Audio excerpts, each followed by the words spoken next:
Athena Walker exhaled tiredly as she closed the hospital door behind her. Her shift was 12 hours long, another grueling night in the ICU. She was used to busy weekdays, but this night had been especially hard.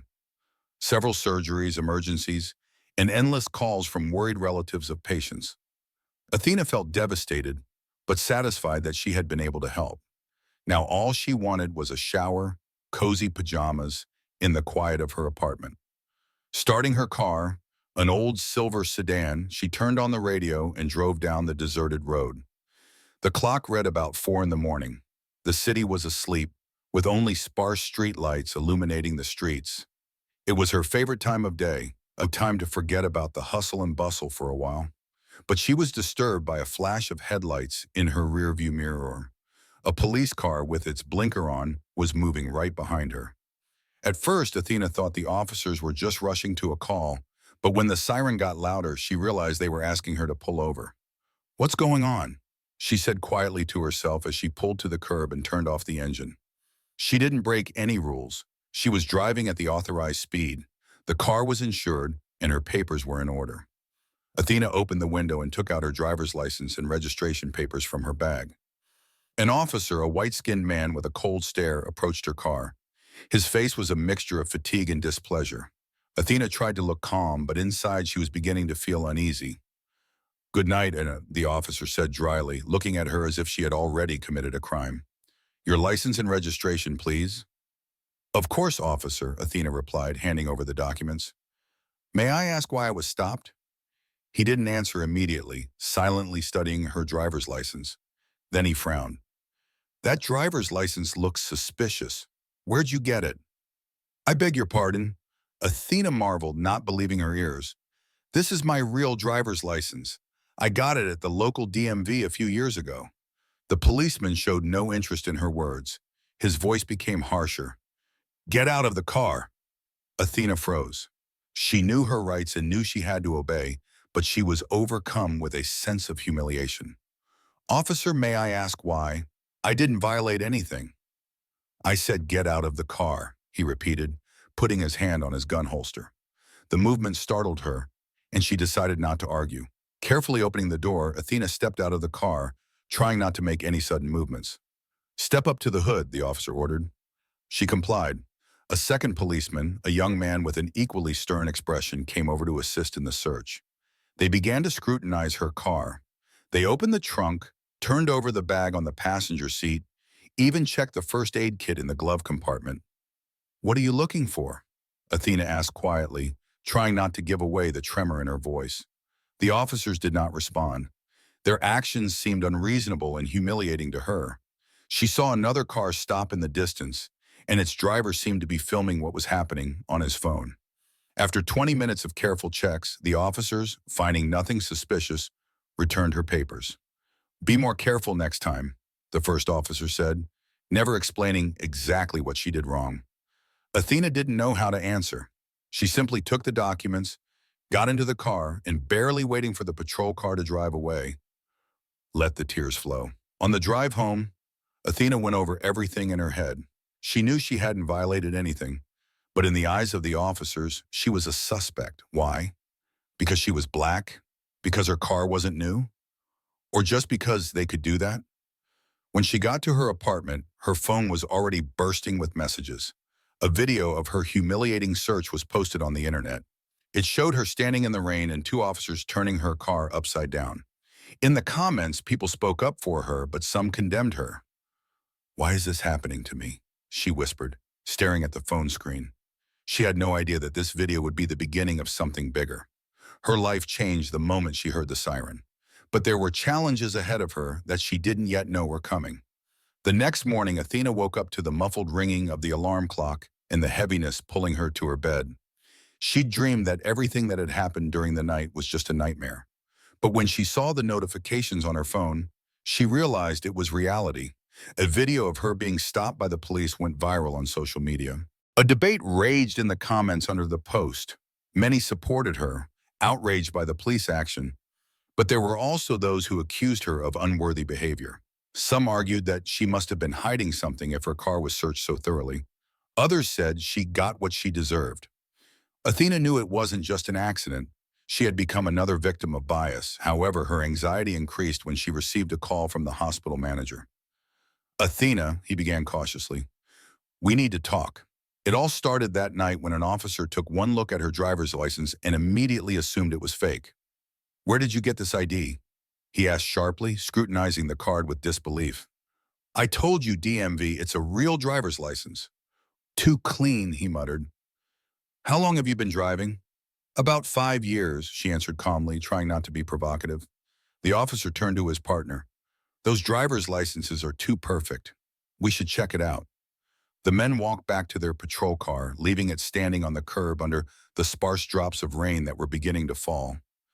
Athena knew she hadn't violated anything, but her heart clenched with anxiety. The officers returned a few minutes later. The first of them gestured to the car. Open the trunk. What? Why? Athena was confused. We're doing a standard background check. Your rights are in doubt, but I didn't violate anything. Do you have a warrant? Either you obey or we will detain you for insubordination.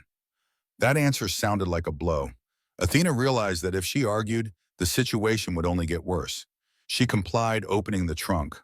The cops started searching. First, it was the trunk.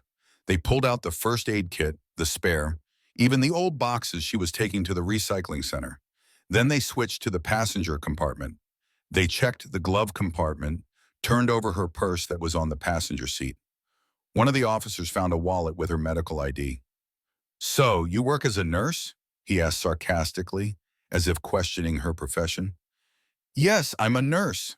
Her voice was restrained, but inside she was seething. Interesting.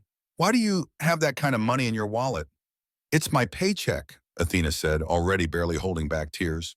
Her response elicited a contemptuous chuckle. The officer handed her papers to his partner and headed for the patrol car. An hour passed. The search was over, but Athena was not released. The officers sat in their car talking about something. The rain intensified and her hair began to get wet. Finally, the first officer came out and threw the papers on her hood. No offense, you're free to go. Is that it? Athena could barely contain her anger. You spent an hour checking my things, my papers. You humiliated me, made me stand in the rain, and now you just say go? The officer leaned closer, his face growing cold. You can file a complaint if you don't like something, he said, looking her straight in the eye. She took her papers and quickly left without answering. The whole scene left invisible scars on her. Later, at home, Athena tried to figure out what to do next. She was angry, hurt, and humiliated, but she also felt fear. She didn't know if she should file a complaint. Her situation could only get worse. But soon a new threat came. In the morning, she was summoned to work to discuss the incident. The hospital management, who learned about the video, expressed concern that the scandal could affect the reputation of the institution. We're suspending you until the investigation is complete, the manager said dryly. Athena tried to object, but it was useless. Her world began to crumble right before her eyes.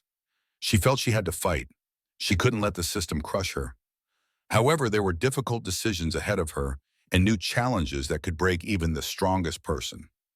That morning, while Athena was still trying to sort through her emotions after the humiliating night's incident, her phone kept vibrating. Messages came one after another. A friend had sent her a link to a social media post. Athena, is that you in the video? At first, she couldn't believe her eyes. The video of her being stopped by police has already garnered thousands of views. The author of the post wrote, "This is how our police treat people who just want to go home. What is that if not bias?" The footage, shot by an unidentified passerby, showed everything. How the police forced her out of the car, how they searched the trunk and turned over her belongings. The officer's harsh tone and baseless accusations were also clearly heard on the footage. The video provoked a storm of emotions. Under the post, hundreds of people shared their thoughts. Many were outraged. Why didn't they stop the white driver? She was just coming home. Further proof that our system is rotten to the core. But there were also those who attacked Athena. She must have been hiding something. Why else would she be so nervous? Maybe she should have just kept her voice down. The comments stirred up a storm of emotions in Athena. She felt naked in front of the whole world. On the one hand, it was humiliating, but on the other hand, it was fair. Now she had proof that it wasn't her fault. Meanwhile, the video started going viral on various platforms. Human rights activists drew attention to Athena's case. One of the local human rights activists, Julian Harris, wrote her a message. "I've seen the tape. Do you want us to help you file a formal complaint? This should not go unpunished." Athena was hesitant at first. She knew that if she started to fight, her life could become even more difficult. She had already faced suspension at work, and now she was worried about the anonymous calls that started coming in after the video was published. Some threatened her, calling her a disgrace and an enemy of the law. But others supported her too. People in her neighborhood sent dozens of messages of support. One neighbor even offered to walk her to work to make Athena feel safe. Meanwhile, the author of the video, a man in his 30s named Matt Carter, got in touch with Athena himself. He told how he had happened to be at that place. "I was driving home when I saw the cops pull your car over," he said. "At first I thought it was just a routine check, but then I noticed the way they were treating you. It wasn't right." Matt became an important ally to Athena. His video was indisputable evidence, and he agreed to help if the case went to trial. A few days later, the video went viral. Local media started talking about it. One of the leading TV channels broadcast a story about the Athena case. Journalists contacted the police, but they refused to comment, citing an ongoing probe. However, the media attention prompted police authorities to launch an internal investigation. Activists organized a rally in front of the police department, demanding justice for Athens and reform in the system. On the placards were written slogans: "Stop persecuting the innocent," "Justice for Athens," "Equal rights for all." The situation was gaining momentum. Athena found herself in the center of a spotlight that was weighing on her more than she could have anticipated. She felt like her life would never be the same again. "Are you ready to go all the way?" Julian Harris asked at one of the meetings. Athena thought for a moment. She realized that fighting for justice was not only a chance to change her life, but also an opportunity to speak out against a system that had suppressed people like her for years. "Yes," she said firmly, "I'm ready." But she didn't know yet how many obstacles would stand in her way. There was a battle ahead of her that would require a strength she didn't even know she had. Athena knew that the video of her stop had gone viral, but she couldn't imagine the magnitude of the consequences. Barely opening her phone in the morning, she saw hundreds of notifications, messages, comments, social media mentions. Her name had come to symbolize a discussion about police bias, but that wasn't all.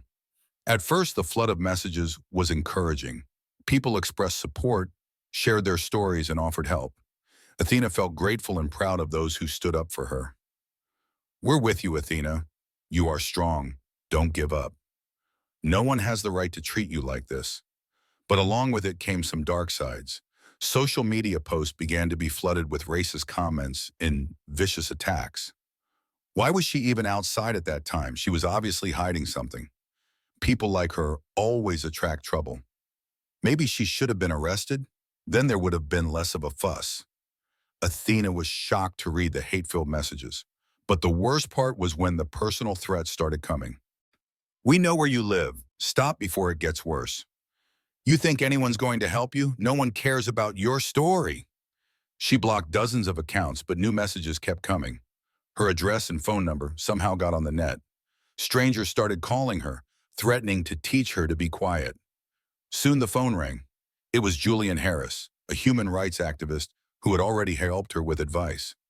"Athena, are you okay?" he asked with genuine concern. "Not really," she replied, trying not to cry. "They threaten me. Some of them even know where I live. This is serious. I'd recommend leaving the apartment temporarily. We can help organize a safe place." She hesitated at first, but she knew Julian was right. The tranquility of her home, which had once seemed like a fortress, was now a trap. Meanwhile, a real storm was brewing on the internet. Some famous personalities came out in support of Athena. One of them, a popular blogger, made an emotional post. "This video is further proof of systemic racism. We cannot remain silent. Athena deserves justice." But detractors weren't left out either. An entire post appeared on the platform, trying to make Athena look like a suspicious person. The author claimed that she provoked the situation herself and was trying to capitalize on pity. This post garnered a lot of attention, increasing the division in society. Athena was caught between two fires. Her supporters supported her, but her opponents fueled the fire by making her look like a public enemy. In yet another blow, Athena's employer's behavior was unexpected. Amid the heightened scrutiny of her identity, the hospital management issued a statement. While we respect every employee's right to protect their rights, we also encourage not dragging personal issues into the professional realm. Athena was taken aback. Instead of support, she received a hint that her conflict might damage the hospital's reputation. However, there was something positive. The virtual storm attracted the attention of a lawyer of impeccable reputation, Margaret Lawson. She called Athena and offered her help. I saw how you were treated. It's outrageous. I want to represent you. Athena hesitated. She felt grateful, but she was also afraid it would only aggravate the situation further. It's your decision, Margaret continued, but know that silence only strengthens those like them. If you're ready to fight, I'm with you. By evening, Athena had turned off the phone, hoping for a brief respite from the constant tension. But even in the silence, she couldn't calm down. Her mind was full of questions. How far is she willing to go? Is it worth it to keep fighting? Or is it better to retreat and let the storm subside? She knew one thing: her life would never be the same again. There was a battle ahead of her, and she had to decide if she was ready to endure it to the end. The next day, after much deliberation, Athena made a decision. She would file a formal complaint. This was her chance not only to get justice for herself, but also to be a voice for those who had never dared to fight. With Julian Harris and Margaret Lawson, her new attorney, she went to the police department. Her heart clenched with tension as she filled out the necessary paperwork. Every step she took seemed to be a protest against the injustice she had endured. Are you sure you want to do this? Julian asked before they entered the building. It's a long way off, and the system rarely plays fair. Yes, Athena answered firmly. I don't want to be silent anymore. The complaint sparked another wave of public interest. Activists organized a press conference where Athena spoke publicly for the first time. She was tense, but her voice sounded confident. I can't afford to stay in the shadows. This case is not just about me. It's about everyone who is subjected to injustice just because of the color of their skin. Her speech went viral on the internet, garnering millions of views. She became the face of the fight against systemic racism. But her life became even more complicated. Meanwhile, an internal police investigation has begun. Officer Thomas Grayson, who stopped Athena, gave an official statement in which he tried to justify his actions. I acted within protocol. Her behavior made me suspicious. There had been a lot of drug smuggling in the area in recent months. I was just doing my job, he said, referring to standard procedures. But his words felt defensive, not sincere. Athena and her team realized that Grayson was trying to shift the blame onto the victim. At a hearing organized to assess the legality of the officer's actions, Athena faced the cold and impenetrable machinery of the system. The lawyer representing the police tried to put her in a negative light. Ms. Walker, could you explain why you were so nervous if you weren't hiding anything? He asked, clearly trying to drive a wedge in her confidence. I was nervous because I got pulled over for no apparent reason and started searching my car. This is not a standard situation, Athena replied, holding back her anger. Counsel attempted to suggest to the commission that her emotional state was evidence of something amiss. The key moment was the day the video produced by Matt Carter was presented. Margaret Lawson made a strong case that the officer's actions did not follow protocol. The tape shows Officer Grayson treating my client in a demeaning manner for no reason. His behavior cannot be called professional, she stressed. The video elicited mixed reactions from the panel. Some members clearly sympathized with Athena, but others looked skeptical. Officer Grayson, for his part, attempted to discredit Athena by stating that she was allegedly aggressive and unyielding. His testimony sounded convincing, but Margaret was ready. My client never once raised her voice or resisted, she objected.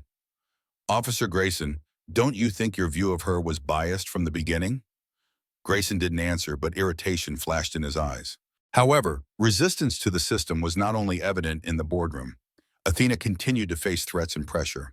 Her suspension was delayed, and her employers hinted that her publicity was causing unnecessary problems for the hospital.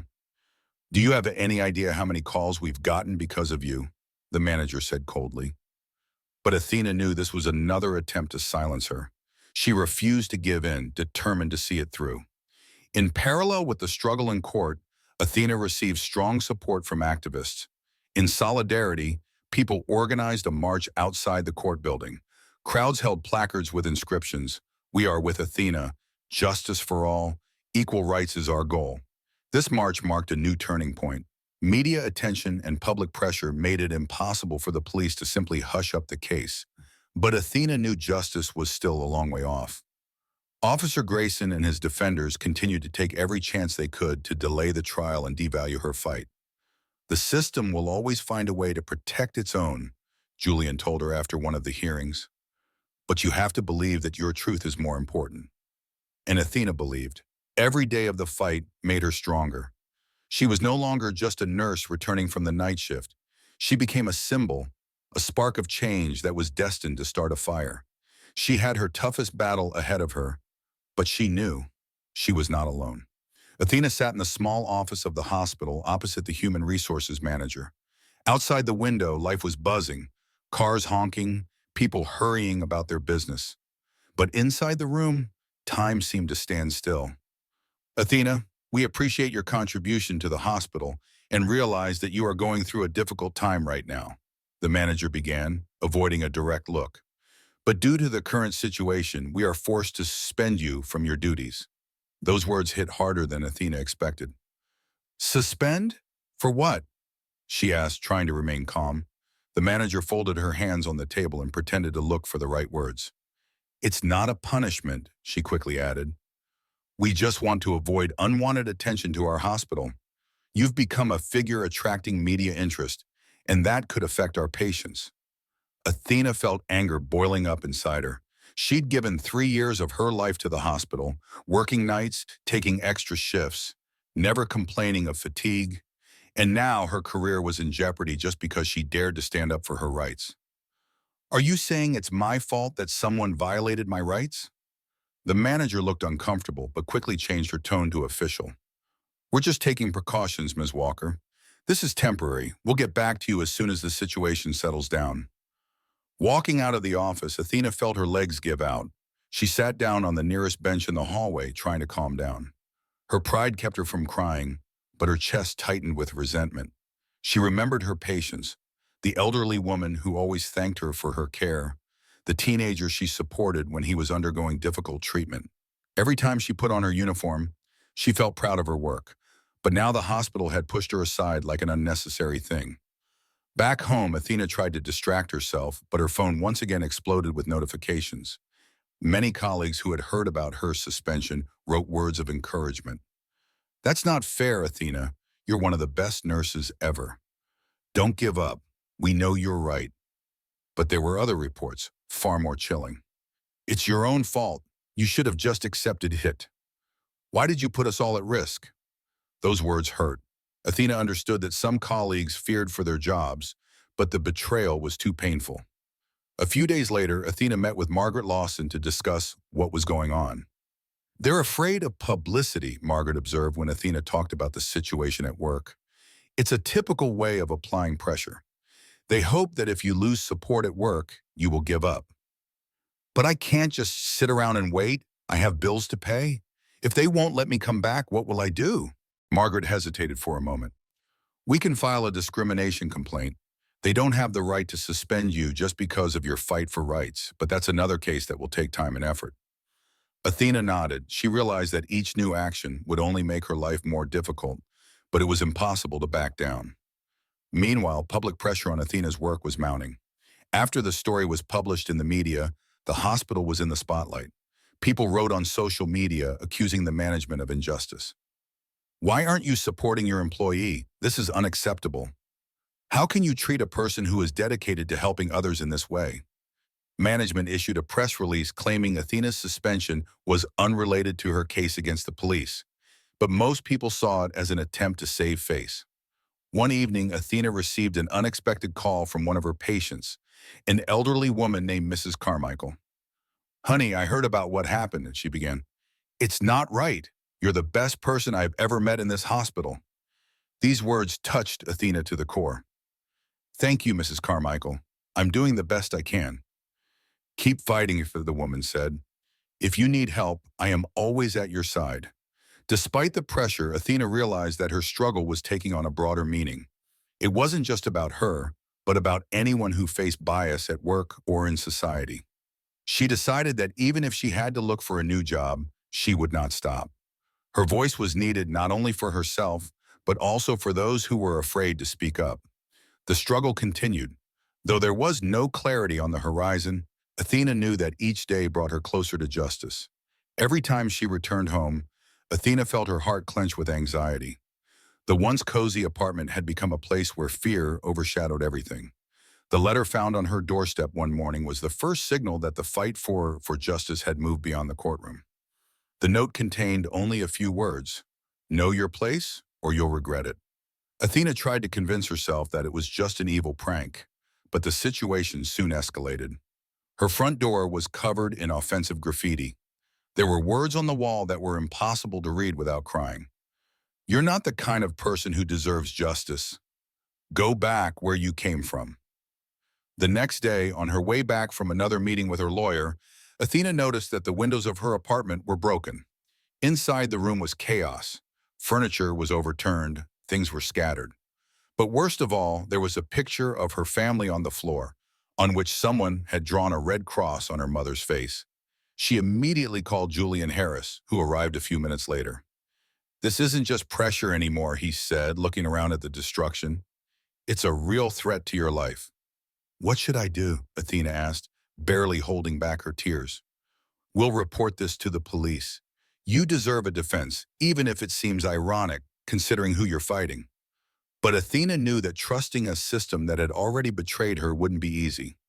After reporting to the police, she was given temporary protection, but the officers assigned to her house seemed indifferent. One of them, standing at her door, rudely threw, "You brought this on yourselves." Those words were yet another reminder to Athena of the depth of bias she faced. At the same time, the landlord began to show his discontent.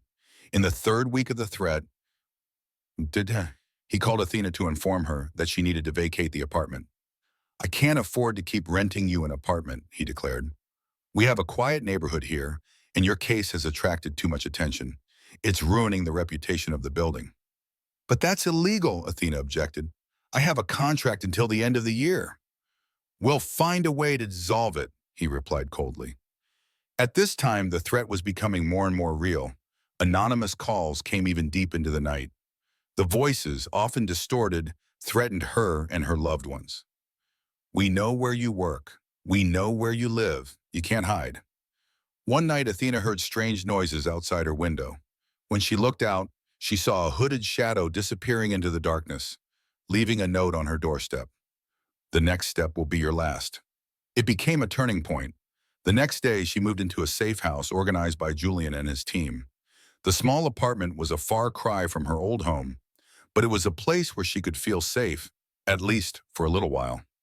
"You're not alone," Julian said as he helped her move her things. "We have a whole team ready to protect you." "But how long can I live like this?" Athena asked. "As long as it takes for the truth to prevail." Meanwhile, the media picked up on the theme of threats. Athena's story became even more high profile. Human rights groups organized rallies in her support, demanding enhanced protection for those facing persecution. However, this too led to a new round of hatred. Fake stories appeared on the internet accusing Athena of using her story for PR. Margaret Lawson realized that the situation was out of control. She filed a petition to protect Athena and increased pressure on the police to investigate the vandalism and threats. "This is not just an attack on my client," she said at a press conference. "This is an attack on justice and human rights. We will not stop until those responsible are punished." At night, sitting in her new apartment, Athena felt the weight of this struggle weighing on her shoulders. Her personal life, her job, her home, all had crumbled because of one unjust police stop. But at the same time, she realized, if she gave up now, those trying to break her would win. She clenched her fists tighter and whispered into the darkness, "I will not give up, never." There were more challenges ahead of her, but she was ready to fight to the end. After all she had been through, Athena began to feel the darkness that had overtaken her life, gradually draining away her strength. Each day was similar to the previous one.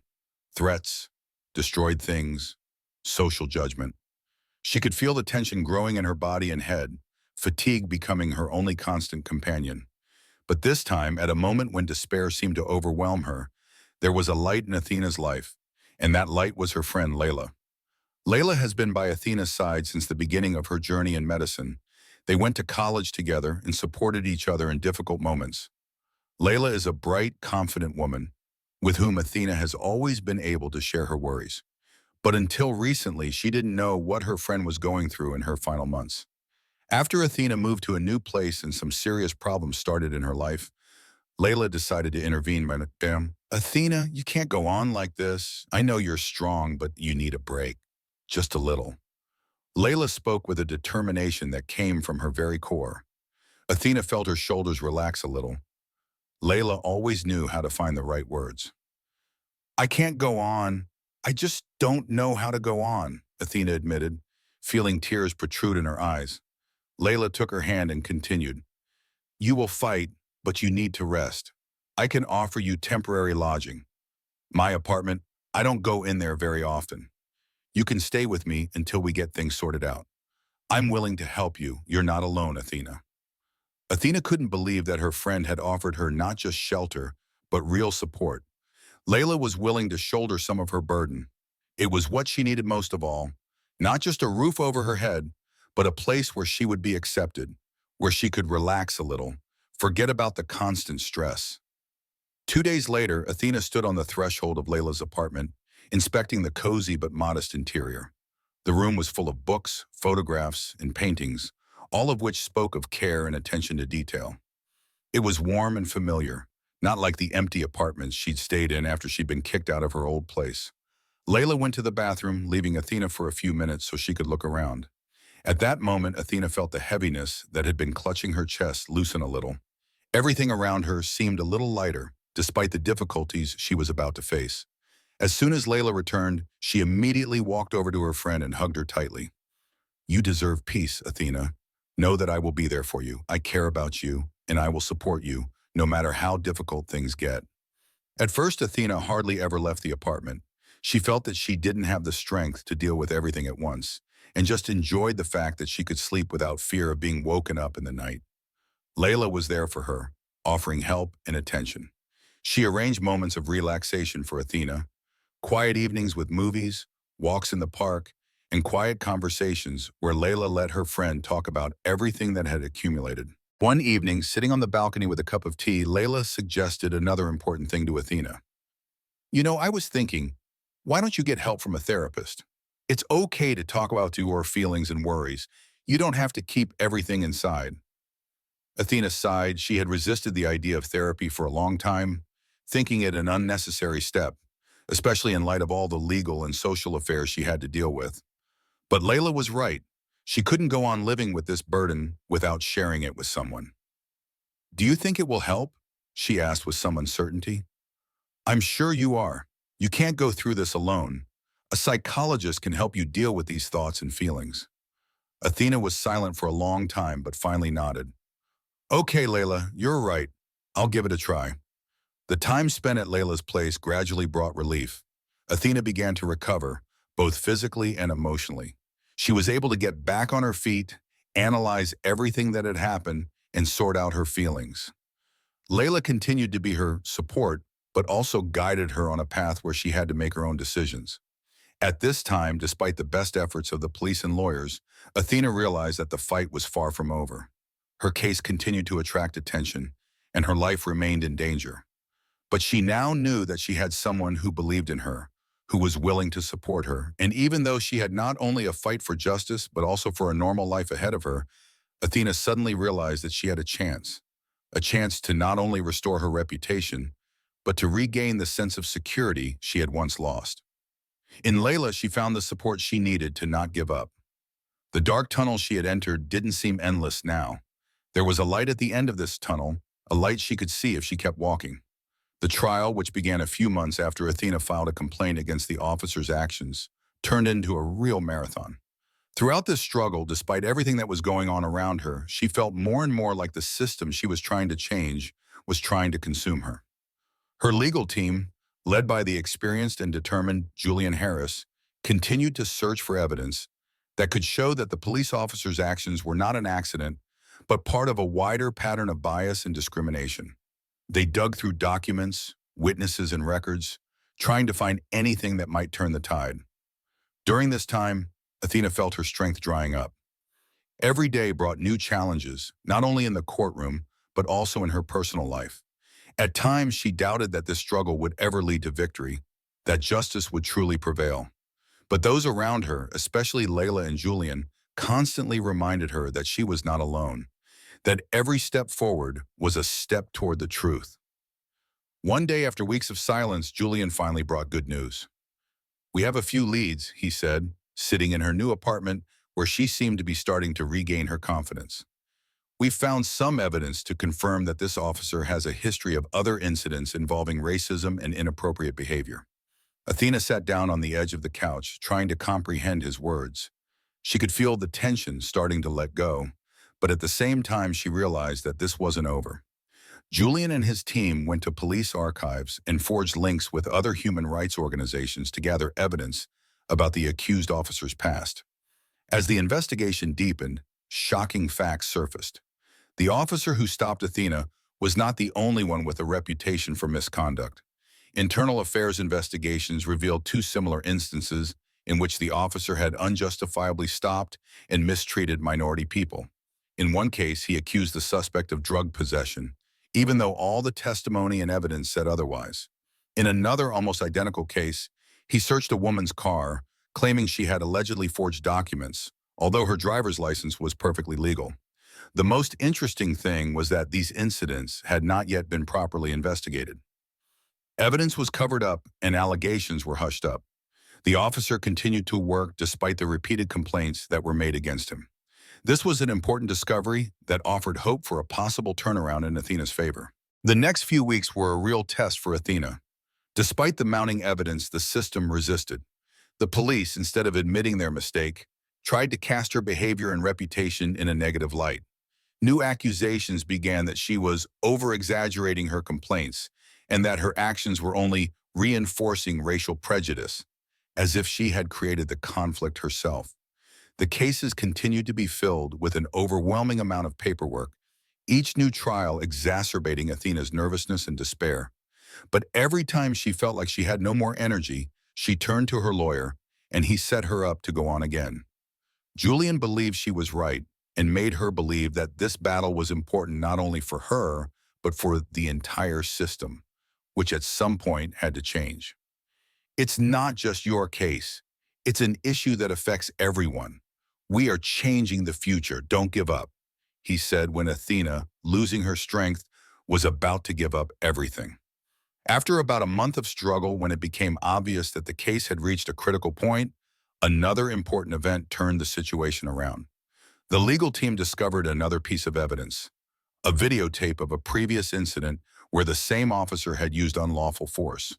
The footage showed him, for no reason at all, treating the suspect aggressively and threatening him with a weapon. That video was the real key. It was shown in court. The reaction was instantaneous. Lawyers and activists began collecting signatures, publicly expressing support and demanding an investigation into all incidents involving this police officer. For Athena, it was an event that restored her faith that justice was possible after all. When the judge announced the opening of a formal investigation into the officer who had stopped her, it was a victory, albeit a small one. But she realized there were more battles ahead. Each day, with each step in court, as her lawyers won on one front, Athena felt her confidence return more and more. She wasn't ready to give up. Everything that had happened to her was part of a larger movement for rights and justice. And now that she saw her efforts beginning to bear fruit, she was ready to fight to the very end. The court battles that began as a personal tragedy were now becoming a symbol that the system must not remain unchanged. With each new piece of evidence, each statement, each new step, Athena and her team were getting closer to the answer they had been waiting for. The day Athena had waited months for had finally arrived. The trial that had turned her life upside down had come to an end. She sat in the hall, nervously thumbing through sheets of paperwork with her fingers. Layla sat beside her. Her presence was the reassurance that helped Athena gather her thoughts. At first, she didn't believe she could win, but every step, every witness, every piece of evidence brought her closer to that cherished victory. When the judge entered the room, it was as if time stood still. Athena felt her heart start to beat faster and looked at Julian, who was sitting next to her, ready to hear the decision. The court found the police officer's actions unlawful, the judge pronounced, his voice firm and decisive. These words did not reach Athena's consciousness at first. She could not believe that this was happening to her. The court finally recognized that the police officer had exceeded his authority. The judge went on to explain that the officer's actions were not for safety, but to unlawfully violate Athena's rights. The court also ruled that the policeman should be punished, and it was decided that the victim should be compensated. Athena felt her shoulders relax. All the heaviness of the last few months suddenly slipped away, and she could breathe. It was a victory, but it wasn't complete. The court had ruled the officer's actions illegal and ordered him fired, but it wasn't enough. Athena couldn't go back to her old life, the life she had once built. Everything was ruined. The payment and compensation awarded by the court was substantial, but could not cover what she had lost. The hospital staff she had once worked with had changed the way they viewed her. The trial caused severe fluctuations in her life, affecting her reputation, even though she had a court victory. Immediately after the court decision, she received a call from the hospital's chief physician informing her that she was being suspended. The official version? The hospital wanted to avoid further discussion and reduce tension in the team, but Athena was well aware that this was just an attempt to suspend her from her activities. When she returned home, she discovered another piece of unpleasant news. Her bank had received a notice that her landlord had decided to terminate her lease. This was a consequence of the pressure put on her tenancy. However, it no longer surprised her. Every step she took in this struggle was accompanied by blows to her life. When all this news reached Athena, she felt despair begin to fill her again. The court victory, the compensation, and the police officer's dismissal did not give her back what had been lost. People she had once socialized with looked at her warily. Colleagues at the hospital avoided her, and the activists who had supported her throughout the trial began to tire. After all, even after winning in court, she was still at the center of hatred and condemnation. Athena realized it wasn't that simple. Winning in court was only one step toward justice, but her life would not return to the way it had been before the incident. As before, she felt the world around her continuing to press down on her. It seemed that even a court victory could not restore her sense of security and belonging. One day, sitting in her new apartment and contemplating the future, Athena realized that even if all her legal moves were correct, she still had a lot to lose. But in that moment, she had a strange feeling. It was a feeling of change. She realized that despite all the difficulties, she had the opportunity to rebuild her life. Perhaps not in the way she had imagined it before, but still in her own way. Layla was once again at her side, and her support was more necessary than ever. You did the right thing, Athena. You have shown everyone that there is nothing more precious than your own dignity and right to justice. Whatever happens next is your choice. These words restored Athena's faith in the future.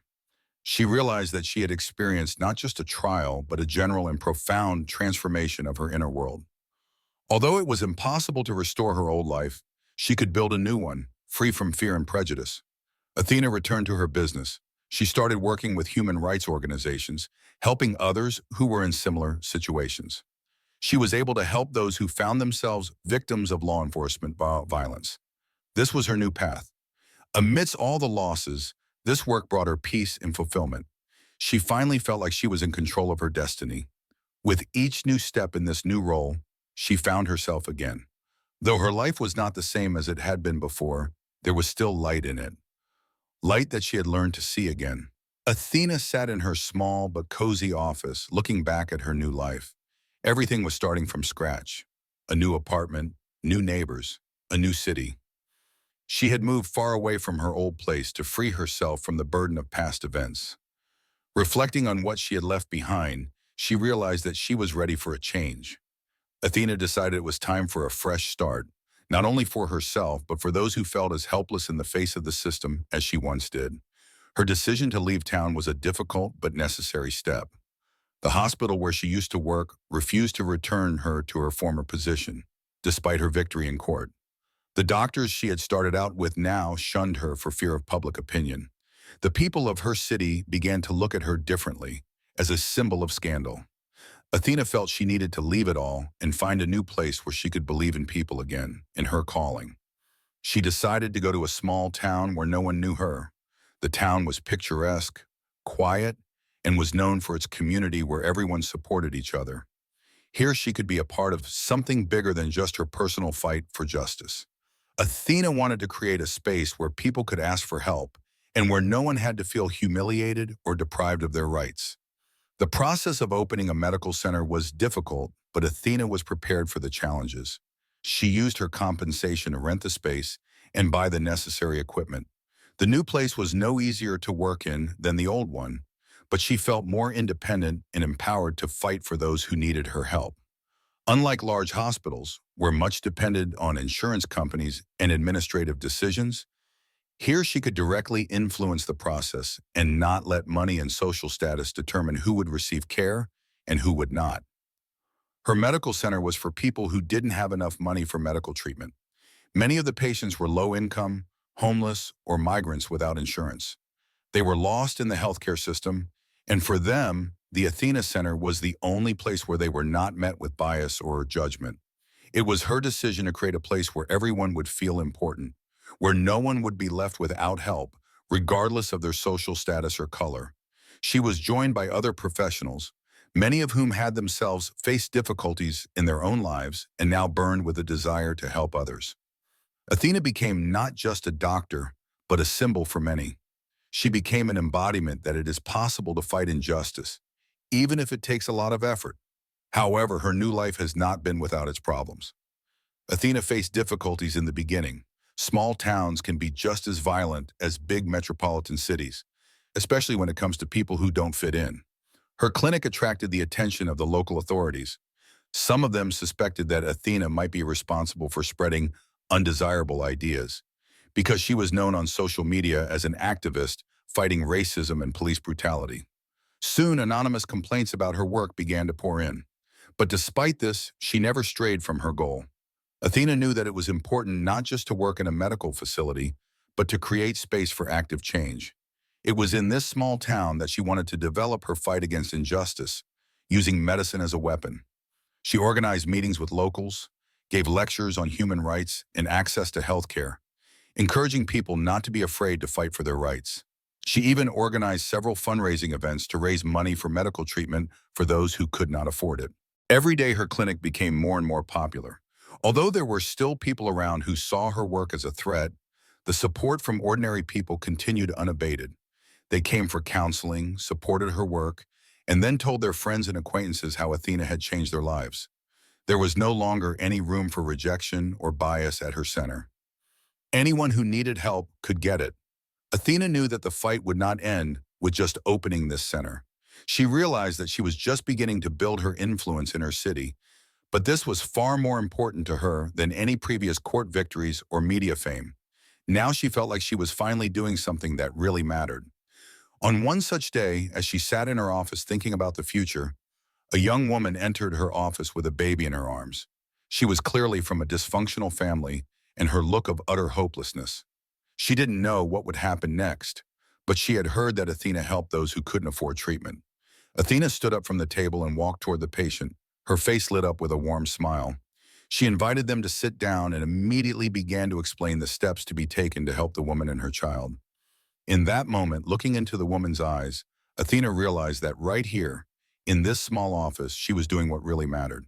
Not for money, not for fame, but for the real lives of people, for those moments when she could help those in need. Her fight against injustice would not have been complete without the process of saving lives. Several years have passed since the day Athena took the drastic step of leaving the city and opening her clinic for the underprivileged. This period has been a time of personal transformation for her, but also a time of fighting for justice, which has now become her life. By working tirelessly and helping those who faced injustice, she not only rebuilt her life, but also gave hope to thousands of people in similar situations. However, her story did not go unnoticed. Athena always knew that her cause did not end with just opening a clinic.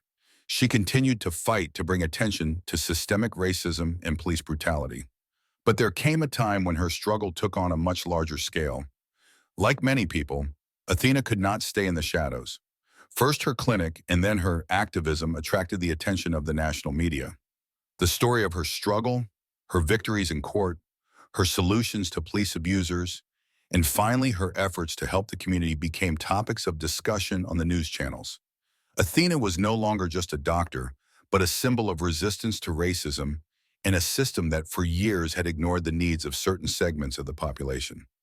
One day when Athena was being interviewed for a major news channel, she heard words that were a revelation to her. "Your story has been an inspiration to many. You have proven that one person can change the course of events, that the fight against injustice does not end with victories in the courts. We see that your work has helped not only to improve people's lives, but also to change public opinion." Athena felt her heart fill with pride. She realized that her struggle, which had started from a small clinic, now had a strong public response. People from different parts of the country began to support her initiatives. She had become not just a doctor and an activist, but a true symbol of change. Her activism, along with her past history of being a victim of police injustice, has brought about real change. Thanks to her efforts and those of other activists, police reforms have been initiated in a number of cities. Society has realized that problems with racism and discrimination require systemic change. The reforms included mandatory training for police officers to combat racial bias, as well as improved approaches to dealing with disadvantaged populations. Human rights organizations began pushing for an independent monitor to be assigned to each police station to prevent the mistreatment of citizens. These measures were a step towards the police system finally realizing that its responsibility is to serve all citizens, not just certain groups. Athena participated in public discussions, helped develop training programs, and held many meetings with government officials. She became a lobbyist for reform and a fighter for the rights of those whose voices had long gone unheard. Its history inspired people. Marches, rallies, and demonstrations were organized in different parts of the country where people demanded justice and equality. These protests were an expression that the Athena movement was now part of a much larger global process of change. People began to realize that they could act, that they could demand that their rights be respected. Although Athena herself often faced aggression and threats, she did not stop. Her work became more and more important, and her influence grew stronger every day. She felt that her life now mattered not only to herself, but also to an entire generation who, like her, had fought discrimination and injustice. As the years passed, Athena stood on a pedestal, receiving awards for her contributions to social reform and activism. She continued to fight for those who could not fight for themselves, supporting other organizations and projects to improve the lives of oppressed people. Her clinic thrived and became more in demand each year. She became a symbol for those who faced the system but were not willing to give up. When Athena traveled to a major city to participate in a public forum on police reforms, she was greeted like a hero. Thousands of people gathered to hear her speak. She stood on the stage, looking at the faces of those people, and realized that she was part of something much bigger than just a personal story of struggle. "The system can try to break us, but it can never stop our quest for justice," she said, addressing the crowd. "We are the ones fighting for a future where everyone, no matter their color or social status, has the right to justice. We will fight until this world is a better place for all." The crowd exploded with applause. Athena felt her inspiring story growing into a movement that would continue after her. She was ready to go on, to fight and inspire others, because there was a fire burning in her heart that now lit the way for others, and that fire was far stronger than any threats and obstacles. This story is not just about fighting injustice. It is a story about how one person who has gone through pain and loss can become a symbol of change, inspire action, and make a difference in the world. Although the journey was long and difficult for Athena, she knew that every step was worth it to find her true calling. In the end, she became a voice for those who could no longer remain silent. Thank you for your attention and for letting this story be a part of your day. Take care of yourself and your loved ones. See you again.